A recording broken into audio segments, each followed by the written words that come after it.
Good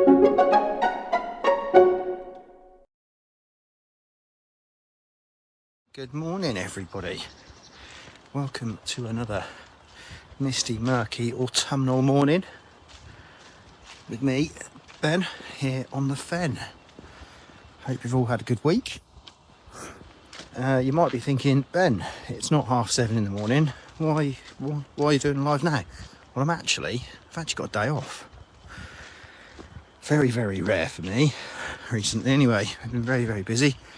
However, it's the beginning of half term and Halloween is next week. The kids want to go pumpkin picking. So rather than take them on a Saturday when it's busy and people everywhere, which they really don't like, we're going to head over today. And hopefully, because the weather's not great, it'll be even quieter. So we will literally have the pick of the pumpkins. That will be very, very good. Right.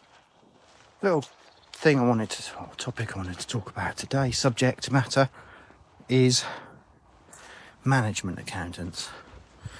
Now, as you probably all know, more through time, if you search us up, come up as bookkeepers. And that's what we've kind of branded ourselves as. We're bookkeepers for small businesses. But myself and Louise are both qualified accountants and have worked for companies as management accountants. Now, when I worked in practice, management accounts were something that you'd churn off of a piece of software, provide to the client so they could see how things had gone. But that's not really management accountancy. It's the start of it, helps you to build the pictures, put the puzzle together. But a true management accountant will look at those figures and you'll be able to advise clients on the impact of making changes in different areas of their business. So, talking to a client the other day about their investment in advertising. And they spend a lot. However, that drives their sales. So, last month they actually, little experiment, they adjusted their advertising spend down a bit to see, does that have an impact on my sales? And actually, when we looked at the figures for the next month, sales had dropped off a bit. So we're thinking, right, okay, we can't drop advertising spend too much, otherwise it's going to have a big impact on the sales.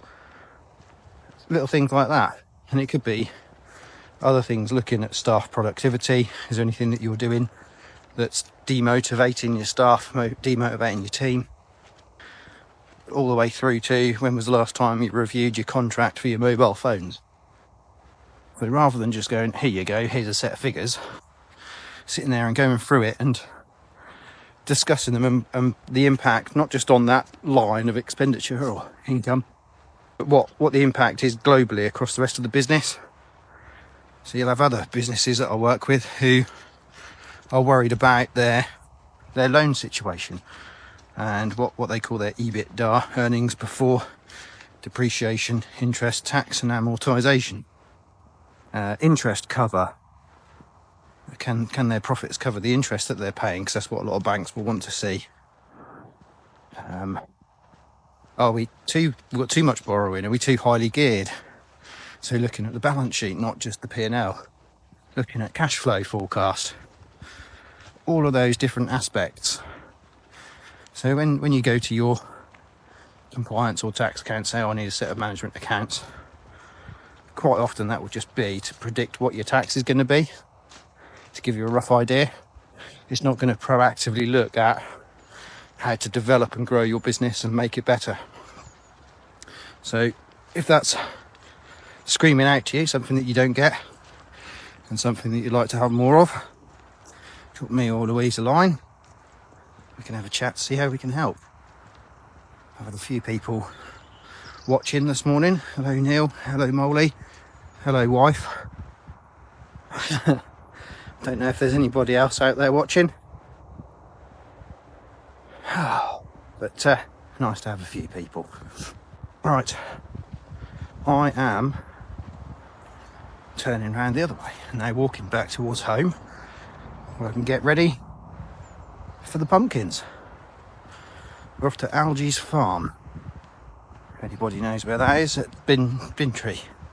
near Fulsham on the Norwich to Fakenham Road. You can't miss it if you drive along it this time of year, because there's just this huge field with loads of orange blobs in it.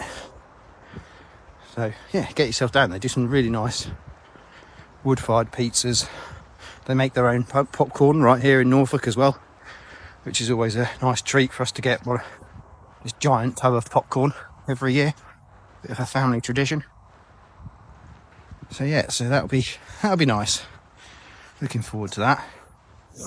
And I've actually got Monday off as well, which that'll be nice to have a nice long weekend.